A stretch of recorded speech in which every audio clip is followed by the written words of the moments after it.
Hey guys, welcome back to Electrical Car Repair Live. Thank you guys for watching and subscribing to the channel. In today's video guys, we're going to cover what you need to do, how you need to start your car after engine replacement, engine swap, even if you guys put new timing chains, something like that. You actually disassembled your car quite a bit. Stay with us, we'll explain what needs to be done. We'll demonstrate on a Ford Focus, but many cars will be that way, guys. We actually put a new engine in this one. It's not new, it's new to us, it's used engine, but we'll explain what you need to check, what you need to do before you actually start your vehicle and why your vehicle may not start. Quick introduction, guys. Every car we get at the shop, we make at least 200 videos. Why? Because our mission here at the shop is to save you guys as much money as we can. So please guys, subscribe to the channel and like the video. Hopefully you will find the information helpful. If you guys need to purchase any tools or parts, check out the link in the description of the video below, guys, and you can find things for a super good price. So let me explain, guys, what we'll be doing here now. We just replaced the engine on that Ford Focus, and a few things that you need to check, guys. When connecting wiring harness, engine computer, everything like that, anything like that pretty much, you have to have your car battery disconnected completely, because otherwise you can burn the ECU, you can damage things. You need to check first, guys, that you have engine oil. Put new oil, replace the oil filter, have the oil filter tight, oil drain plug tight. Now, after that, guys, if you replace the engine and the new engine came with wiring harness, make sure that the same wiring harness is installed on the new engine as your old one. You can usually find a part number, or something like that. That will actually tell you if it's the same or not. Why? Because even though the engine may look the same, depending on the year, configuration and model, guys, it may actually come with a different wiring harness. Some are flex fuel, some are non-flex fuel, a few different things, guys. So always verify wiring harness is the same.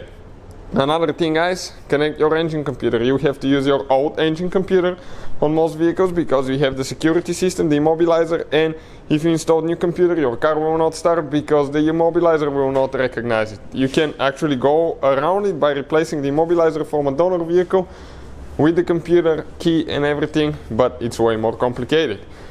Now, you have to add coolant, guys. Coolant always before starting your engine, otherwise you can quickly overheat it in matters of seconds, so be careful. You have to bleed the cooling system. Some vehicles you can bleed the cooling system without starting the car. Pretty simple. You have a bleeder valve, or you may need to remove a small hose or something like that until coolant starts coming out. Check out the procedures on our channels how to bleed cooling system, guys, or just search for some and you will find out how to do that. Now, that's another thing. If you guys have power steering pump, you either have hydraulic, belt-driven pump or electric pump. The electric pump you don't need to worry about. If it's a belt-driven pump, ours is electric, but if it's belt-driven pump, you need to add fluid and bleed the power steering system, guys. We have the video on the channel how to do that. If you don't follow that procedure, when you start your engine, your power steering pump will be running dry, and as a result, guys, you can damage it and end up buying new power steering pump. So always, guys, bleed your power steering pump correctly. Make sure all the wires are connected. Make sure your crankshaft position sensor, guys, usually on most cars is somewhere on the crankshaft pulley or on the transmission housing. Ours is all the way down there on the pulley. It's connected on some cars, guys, not very many, but some, like Ford and Mazda. If you remove the sensor, you have to follow a specific procedure to align it, because it can go up and down to be calibrated. So we have a video how to do that as well. It's called I think why car doesn't start after crankshaft position sensor replacement. Check it out, guys. Make sure that camshaft position sensors are connected, all the wiring harness is connected, and if you have direct fuel injection, make sure your pump is connected and fuel line is safely connected as well, otherwise you can catch on fire. Exhaust needs to be connected as well, guys, all the way. Don't try to start it without the exhaust being on, because you can catch your car on fire. And with that being said, now, guys, some vehicles have a switch, fuel cutoff switch. In some cases, if the engine has been removed, it may be activated because it may detect like the car is in a crash.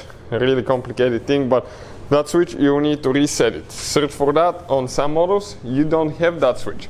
That switch is actually integrated in the engine computer. Old Ford Focus models, guys, they used to have that switch back in the day. What they did, the switch was right there in the food compartment on the passenger side, and you had to manually reset it. The new generation, I'll show you how to do that now. Like this one here, guys, all we have to do is cycle the ignition, switch, turn it on, let it sit for about 10-15 seconds.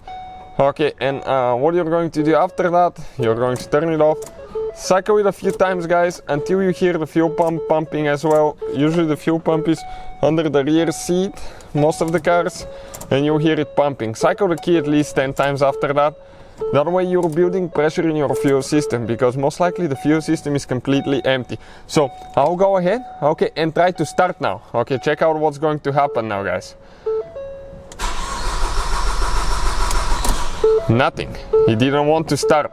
So we're going to cycle the key a few more times. Cycle. Pump is okay, pumping now. Let's try again. Nope, not again. So we cycle it again, guys, and eventually when it builds enough fuel, it should start. Okay, right there. So you can see our car started with no problems.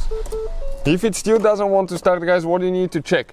You need to check that you guys, okay, don't have any codes in the computer. You may need to pull your scanner and reset everything, otherwise you may have a code that prevents the car from starting as well. So check that one as well. Thank you guys for watching. Please subscribe to the channel for more videos and see you guys next time.